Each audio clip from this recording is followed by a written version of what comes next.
Most skyscrapers are built on steel or concrete frames, which is a grid of columns and beams that goes all the way through the building. The World Trade Center was different.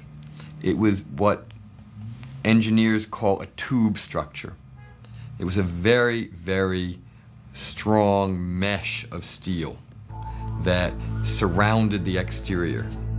Inside, there was the core, a rectangle of 47 columns made of 4-inch thick steel at the base, thinning with increasing height. The cores combined might with ingenuity, anchoring the towers and allowing them to flex. Look at the size of this steel. Solid, prefabricated floor assemblies, welded metal floor pans placed on top of trusses both welded and bolted to the vertical frames.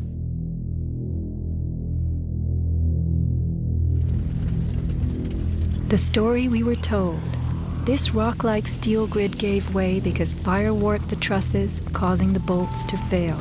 As the trusses sagged and fell, the floors dropped with them.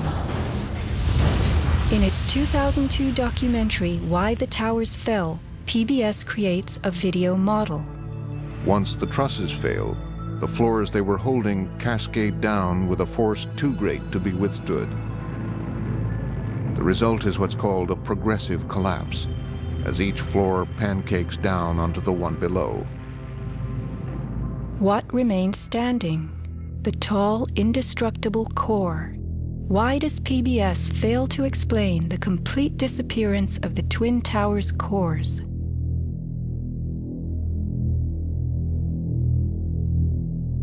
The official story's central thesis is based on heat, temperatures high enough to weaken steel.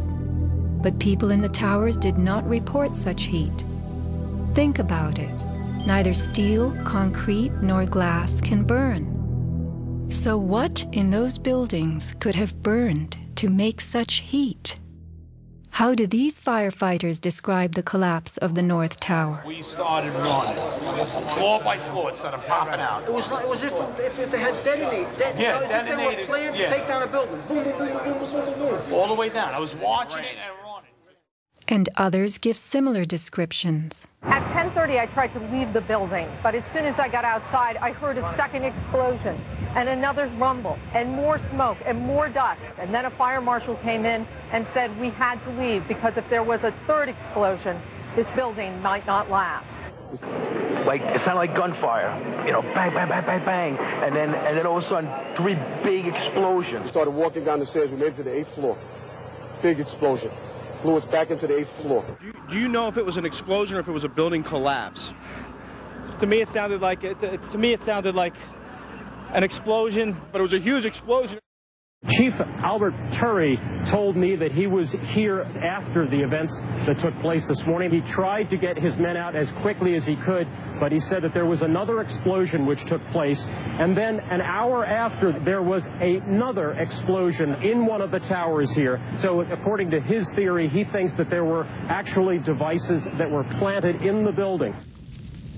Reports of bombs in the buildings, explosions. A CBS reporter to Dan Rather. But I was coming toward the World Trade Center looking for CBS crews and asked a firefighter if he saw any. All of a sudden, there was a roll, an explosion, and we could see coming at us a ball of flame stories high. Listen to the sound of a large explosion right before the South Tower begins to fall. This is as close as we can get to the base of the World Trade Center. You can see the firemen assembled here, the police officers, FBI.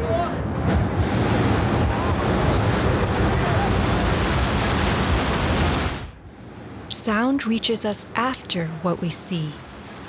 If the boom we just heard was the sound of the building collapsing, it would follow the collapse. Instead, the boom is heard before. Whoa, whoa, whoa. Bring it back.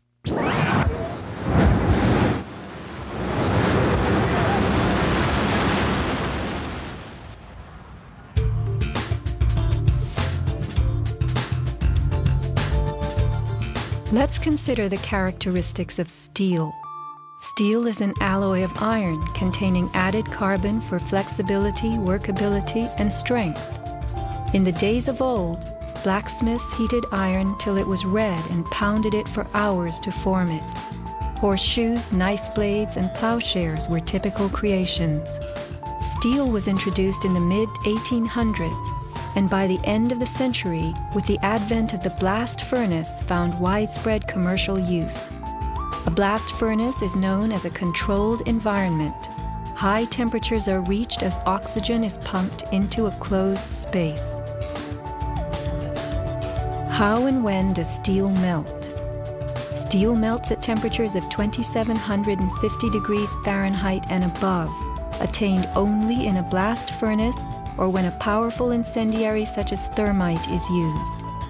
Steel or any substance that is burned will never become hotter than the temperature of the fire or heat applied to it. An open-air hydrocarbon fire reaches a maximal temperature of some 1,200 degrees Fahrenheit in a dirty or uncontrolled burn, characterized by red-orange flames. Red-orange flames are what we saw on September 11th. Even the fireball caused by the plane strike was red-orange.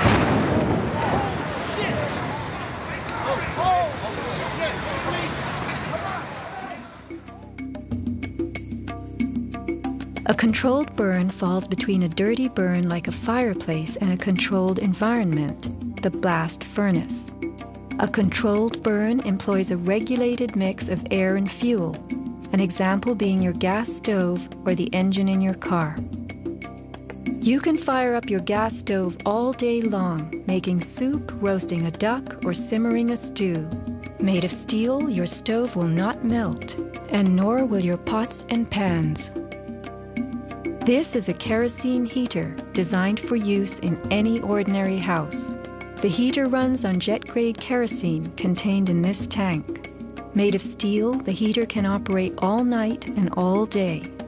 The kerosene fumes ignite and burn inside it, never causing even the smallest part of this heater to weaken or melt.